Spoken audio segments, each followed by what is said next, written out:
Hello बच्चों, मेरा नाम महेश कृष्णानी है और आप सबका महेश सर्स एकेडमी में बहुत बहुत स्वागत है। आज हम पढ़ेंगे चैप्टर ग्रेविटेशन। हम सीधा ग्रेविटेशन पे नहीं आएंगे, हम पहले Kepler's laws of planetary motion पढ़ेंगे और उसके पहले की डिस्कवरीज के बारे में भी पहले हम पढ़ेंगे और बाद में हम ग्रेविटेशन पे आएंगे। हाँ, तो चलो बच्चों स्टार्ट करते हैं। Previously, before 15th century, people agreed that the moon and the sun and the other planets revolves around the earth and earth is at the center of the universe and also it is motionless। तो बच्चों क्या आपको पता है 15वीं सदी तक लोग ये मानते थे कि चांद और सूर्य जो है वो अर्थ के अराउंड रिवॉल्व करते हैं और अर्थ जो है वो इस सोलार सिस्टम का सेंटर है। यस बच्चों, 15वीं सदी तक ये माना जाता था कि अर्थ जो है वो इस सोलार सिस्टम का सेंटर है और सन, मून और बाकी के सारे प्लैनेट्स अर्थ के अराउंड रिवॉल्व करते हैं।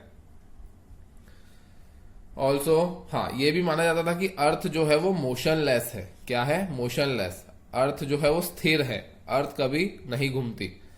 Also it was believe that Mars, Jupiter and Saturn were beyond the sun. यहां तक कि यह भी माना जाता था कि मार्स, जुपिटर और सैटर्न जो है वो सन से बियॉन्ड है, सन से भी दूर है।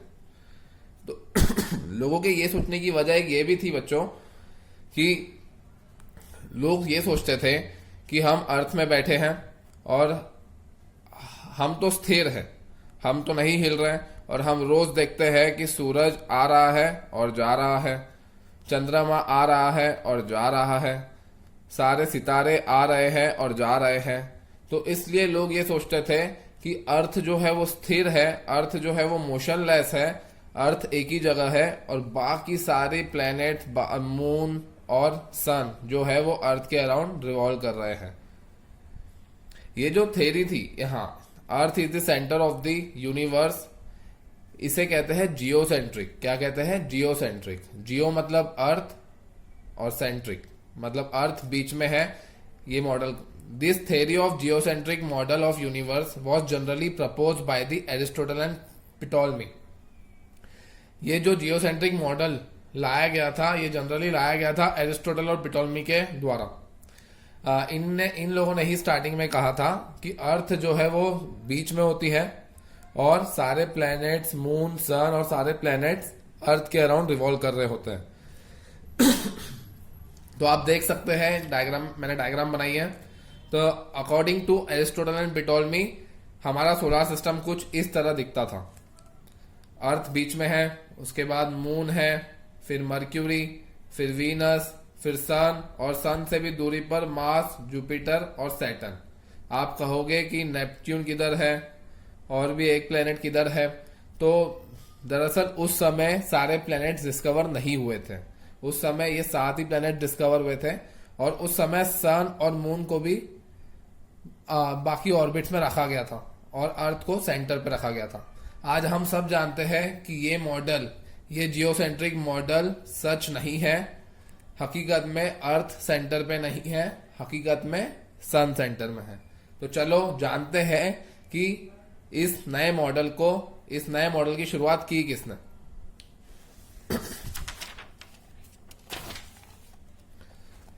निकोलस कॉपरनिकस का जन्म हुआ था 19 फरवरी 1473, 1473 में।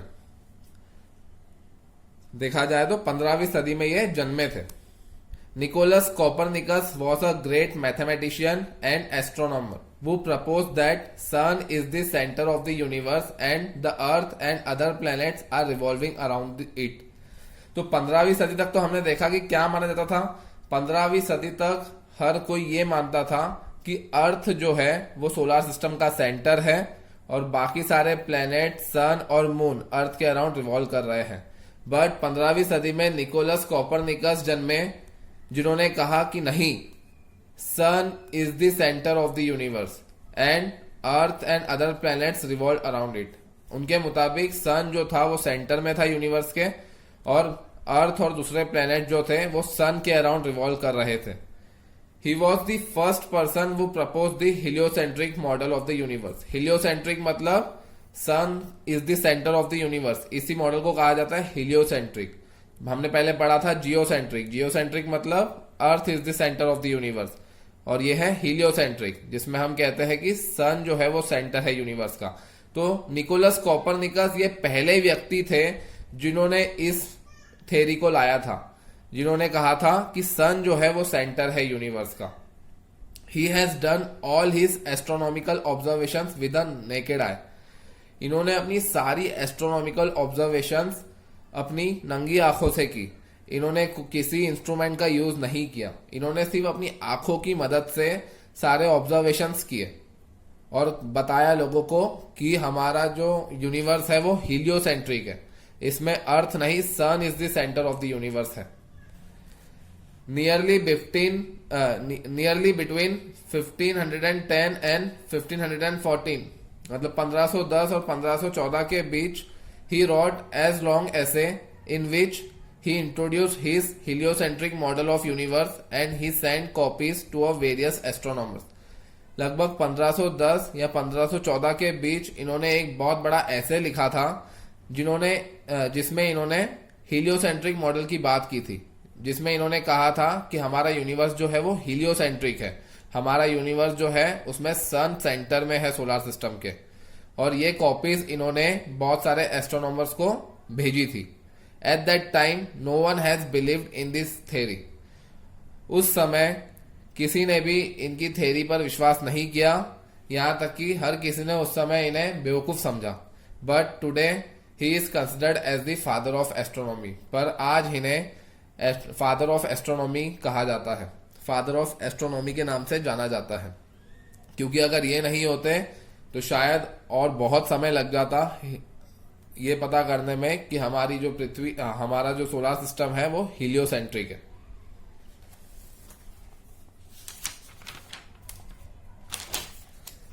उसके बाद आए हमारे गैलीलियो गैलीली। इनका जन्म हुआ था 15 फरवरी 1564 में। Galileo Galilei is considered as the father of modern science. देखिए हमने पहले पढ़ा कि निकोलस कॉपरनिकस को क्या कहा गया है, फादर ऑफ एस्ट्रोनॉमी, और यहाँ पे हम देख रहे हैं कि गैलीलियो गैलीली को क्या कहा जाता है, father of modern science. Yes, हमेशा याद रखिएगा, Galileo Galilei is considered as the father of modern science. He has made major contributions in the field of physics, astronomy, cosmology, mathematics and philosophy. तो इन्होंने बहुत योगदान दिए हैं अलग अलग फील्ड्स में, फिजिक्स में, एस्ट्रोनॉमी में, कॉस्मोलॉजी में, मैथमेटिक्स में और फिलोसॉफी में। He is majorly known for his inventions of telescope and for the discovery of 4 moons of the Jupiter. वैसे तो इन्होंने काफी योगदान दिया है अलग अलग फील्ड्स में, बट इन्हें ज्यादा जाना जाता है इनके टेलीस्कोप के इन्वेंशन के लिए। इन्होंने टेलीस्कोप का इन्वेंशन किया था, और सिर्फ इन्वेंशन ही नहीं, यहाँ तक कि इन्होंने टेलीस्कोप में बहुत सुधार भी लाए थे अलग अलग। और इन्हें जाना जाता है जुपिटर्स के 4 चांद की डिस्कवरीज के लिए। इन्होंने टेलीस्कोप की मदद से ऑब्जर्वेशन किए थे बहुत सारे, और इन्होंने पता लगाया था कि जुपिटर्स के 4 चांद भी है। वैसे तो बाद में मालूम पड़ा कि जुपिटर के और भी चांद है, लेकिन उस समय इन्होंने जुपिटर्स के चांद के बारे में बताया था। Galileo's work towards the astronomical observations strengthen his belief in the Copernicus theory. Galileo जितना ज्यादा एस्ट्रोनॉमिकल ऑब्जर्वेशंस करते गए, उतना ही ज्यादा उनकी बिलीफ स्ट्रांग होते गई कॉपरनिकस थ्योरी के प्रति। कॉपरनिकस थ्योरी, जैसा कि हमने पढ़ा, निकोलस कॉपरनिकस की थ्योरी जो हीलियोसेंट्रिक थ्योरी थी उनकी, कि sun is the centre of the universe, उसे कॉपरनिकस थ्योरी कहा जाता है। तो गैलीलियो जितना ज्यादा एस्ट्रोनॉमिकल ऑब्जर्वेशंस करने लगे थे, उतना ही ज्यादा उनका जो बिलीफ था कॉपरनिकस थ्योरी पर वो बढ़ते गया। As we know that the most people at that time believed that the earth was the center of the universe and the sun and the other planets revolve around it. जैसा कि हम जानते हैं उस समय ज्यादातर लोग ये मानते थे कि अर्थ जो है वो सेंटर है यूनिवर्स का, और सन और दूसरे प्लेनेट जो है वो अर्थ के अराउंड रिवॉल्व कर रहे हैं। Similarly, Catholic Church, which was very powerful that days, strongly supported the theory of geocentric universe.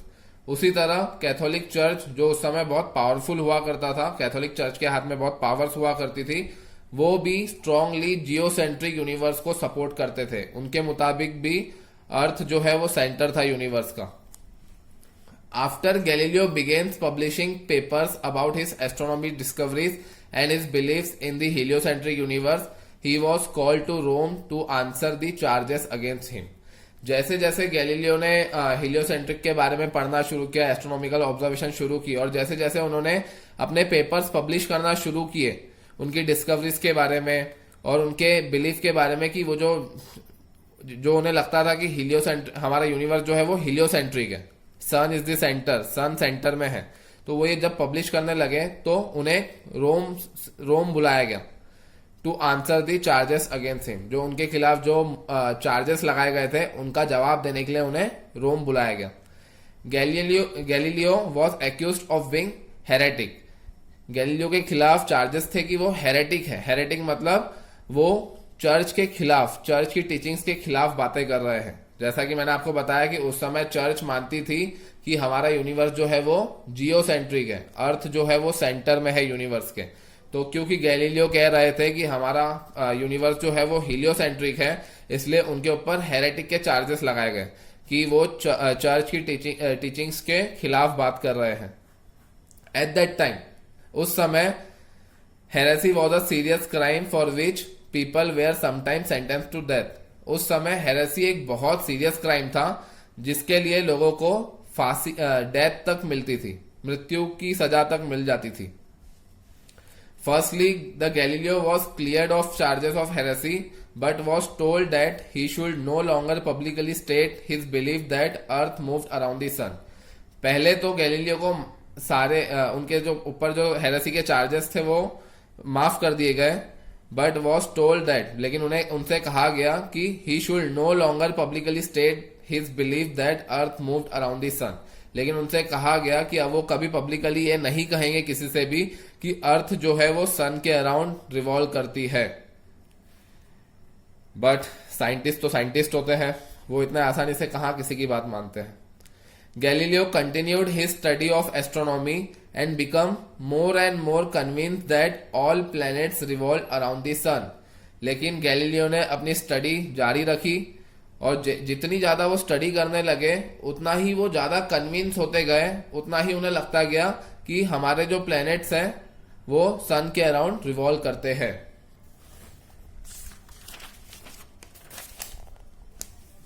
और इसी कारणवश in 1632 he published a book stated that the heliocentric of Copernicus was correct। और उन्होंने 1632 में एक बुक पब्लिश की जिसके द्वारा उन्होंने कहा कि कॉपरनिकस ने जो हीलियोसेंट्रिक मॉडल लाया था यूनिवर्स का, कॉपरनिकस ने जो कहा था कि sun is the centre of the universe, वो सही था।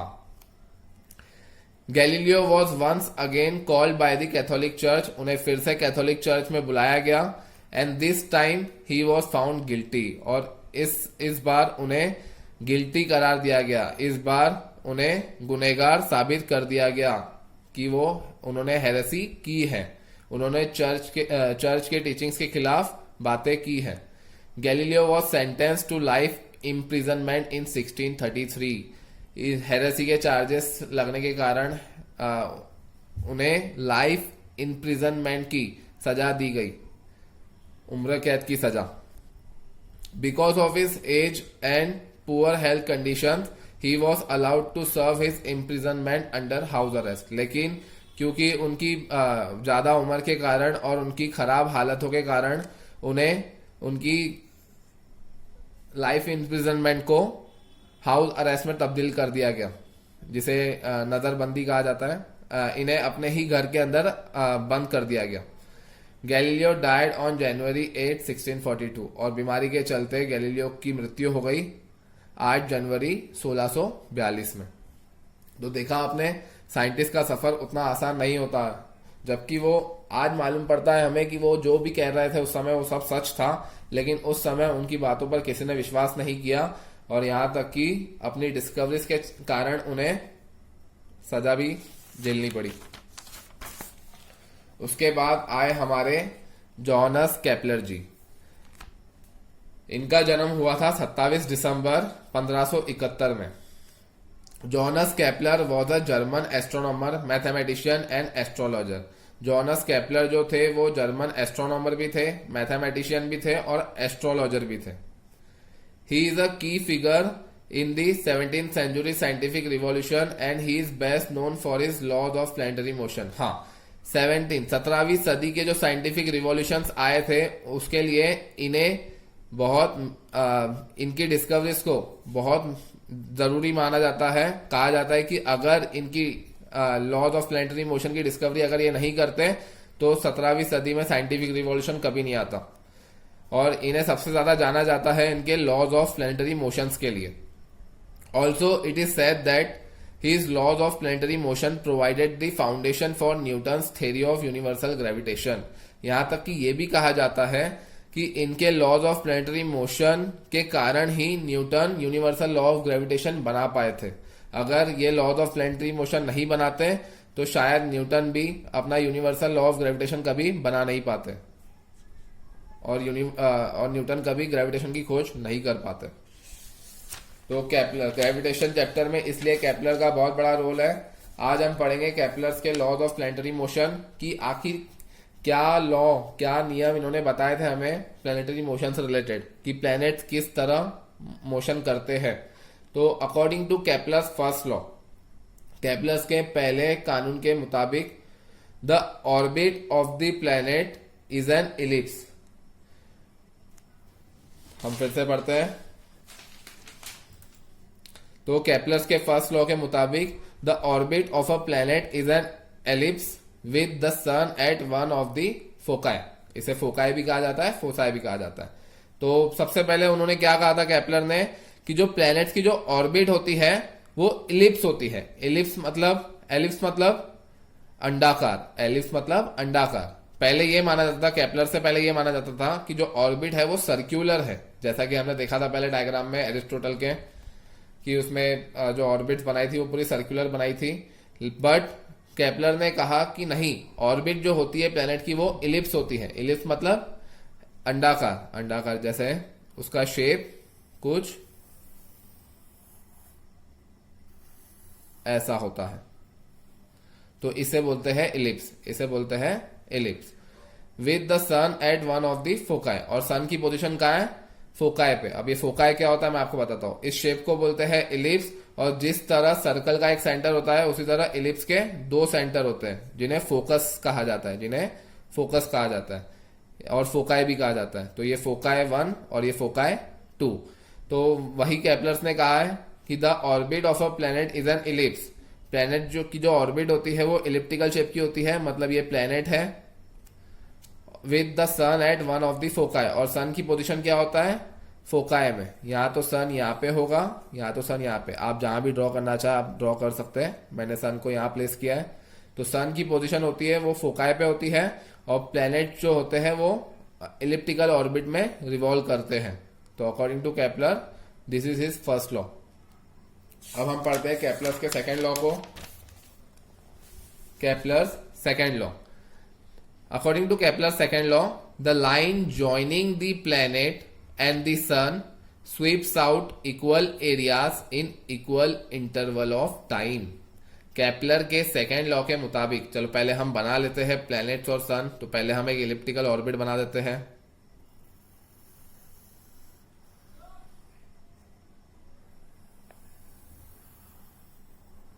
तो ये हमने बनाया एक इलिप्टिकल ऑर्बिट। इसमें हमें एक फोकस यहाँ रहता है और एक फोकस यहाँ। तो हम यहाँ पे सन बना देते हैं। तो ये हो गया हमारा सन, और यहाँ पे हम बना देते हैं एक प्लैनेट, या हम यहाँ पे बना देते हैं, यहाँ पे हम बना देते हैं एक प्लैनेट। तो according to Kepler second law, the line joining the planet and the sun. तो हम देखो यहाँ, सॉरी मैं आपको फिर से बताता हूँ अच्छे से। तो हमारा प्लैनेट क्या है? यहाँ पे। तो according to Kepler second law, the line joining the planet and the sun, एक लाइन आप ज्वाइन करो सन और प्लैनेट के बीच में। तो क्या कह रहा है? The line joining the planets and the sun sweeps out equal areas in equal interval of time. तो चलो मैं आपको समझाता हूँ। अकॉर्डिंग टू दिस लॉ, ये लॉ क्या कहता है कि अगर आप एक लाइन ड्रॉ करोगे सन और प्लैनेट के बीच में, तो ये सेम टाइम में, समझो 30 डेज में ये प्लैनेट यहां से यहां आया, 30 डेज में ये प्लैनेट यहां से यहां आया। कितने दिन में? इन 30 डेज ये प्लैनेट यहां से यहां आया। तो इसकी एरिया क्या है? यहां पे भी लाइन ज्वाइन कर दो। तो इसकी एरिया क्या है? दिस इज द एरिया, इतना एरिया इसने कवर किया। तो लॉ ये कहता है कि 30 डेज में जितना एरिया इसने यहां कवर किया, आप कहीं भी मेजर कर लो, 30 डेज में सेम एरिया कवर करता है। तो जैसे अगर ये प्लैनेट यहां होता, तो हम लाइन ज्वाइन कर लेते हैं, तो 30 डेज में ये एरिया जितना है उतना ही एरिया यहाँ पे भी होता। जैसे ये एरिया इतना कवर किया, तो ये एरिया और ये एरिया सेम है। ये भी कितने दिन में मूव किया? अब प्लैनेट यहाँ आ गया, कितने दिन में? In 30 days. तो according to Kepler second law, अगर आप लाइन ड्रॉ ज्वाइन करोगे सन और प्लैनेट्स के बीच में, तो सेम टाइम में वो लोग सेम एरिया कवर करते हैं। तो ये एरिया और ये एरिया सेम है। बट इस लॉ से हमें एक चीज मालूम पड़ती है कि देखिए 30 डेज में यहां पे प्लैनेट सिर्फ यहां से यहां तक मूव हुआ, उसने इतना ही डिस्टेंस कवर किया, इतना ही डिस्टेंस कवर किया। बट जब प्लैनेट सन के करीब था, तो उसने 30 डेज में इतना बड़ा एरिया कवर किया।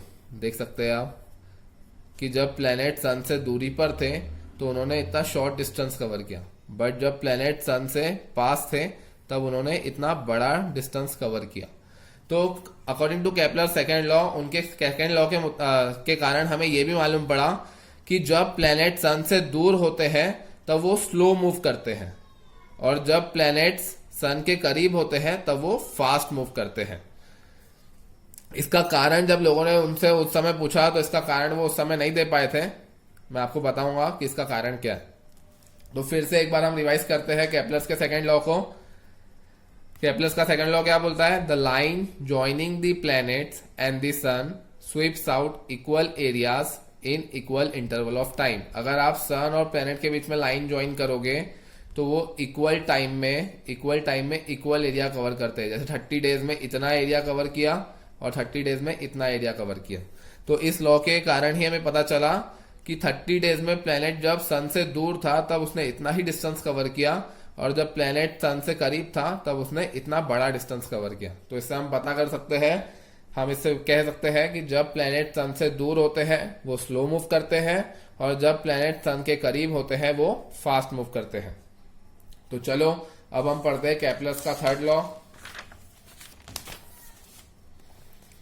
केपलर्स का थर्ड लॉ, तो केपलर का थर्ड लॉ क्या बोलता है? According to Kepler's third law, the square of its period of revolution around the sun is directly proportional to the cube of the mean distance of a planet from the सन।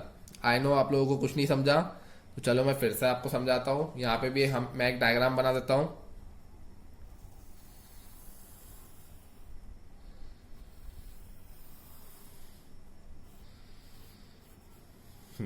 और यहाँ पे मैं एक focus बना देता हूँ। ये हो गए हमारे 2 फोकस, तो ये हो गया हमारा सन। तो अकॉर्डिंग टू दिस लॉ, और समझ लो ये हमारा प्लैनेट है। तो according to this law, the square of its period of revolution, तो प्लैनेट को एक रिवॉल्यूशन करने में जितना टाइम लगता है, समझो एज्यूम कर लो कि प्लैनेट को एक रिवॉल्यूशन करने में कितना टाइम लगता है? टी टाइम लगता है। कितना टाइम लगता है? T time. ये एक प्लैनेट है, इसे एक रिवॉल्यूशन करने में टी टाइम लगता है। कितना टाइम लगता है?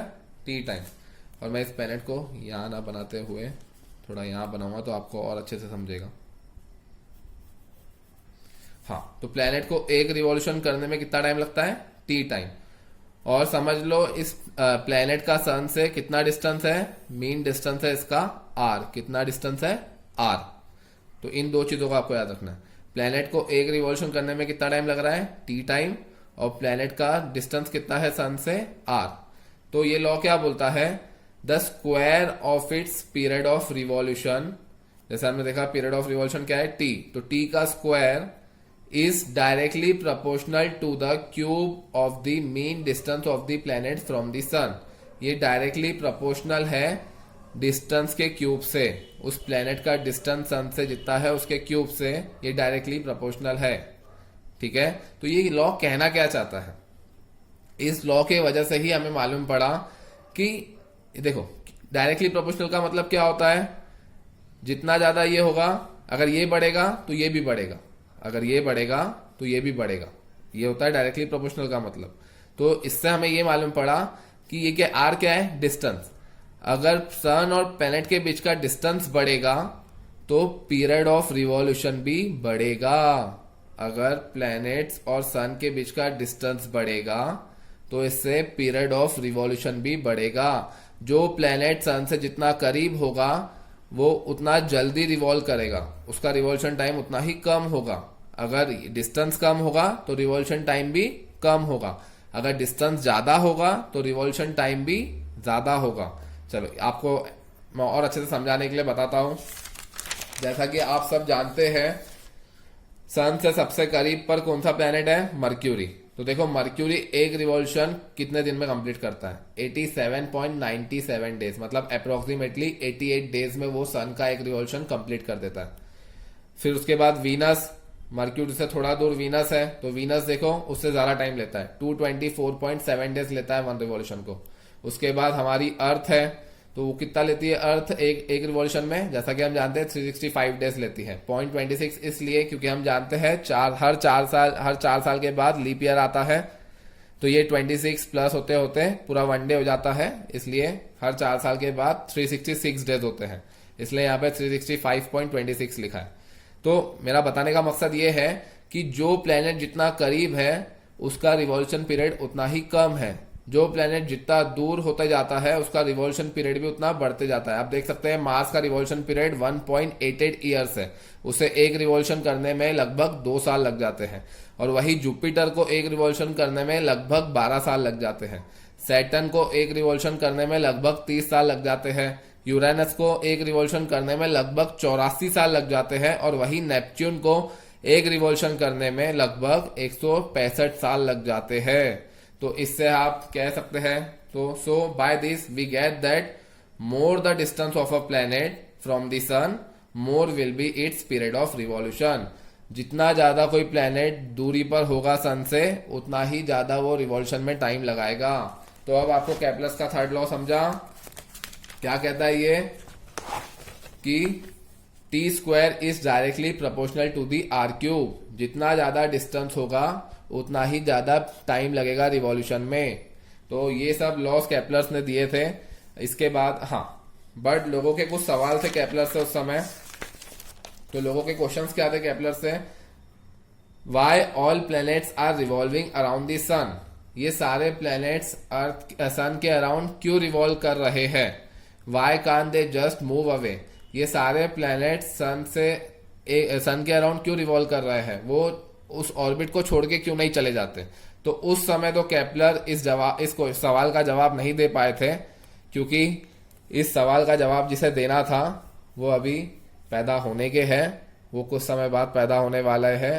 जैसे कि आप उनका नाम जानते हैं, उनका नाम है सर इसाक न्यूटन जी, जिन्होंने ग्रेविटेशन की खोज की थी। तो इस बारे में अब ग्रेविटेशन के बारे में हम पढ़ेंगे नेक्स्ट वीडियो में। अभी तक हमारा इतना ही। आई होप आप लोगों को समझा हो। अगर प्लीज आपको ये वीडियो अच्छा लगा हो तो इसे लाइक और सब्सक्राइब करना ना भूलें, और लोगों से शेयर करना भी ना भूलें। Thank you.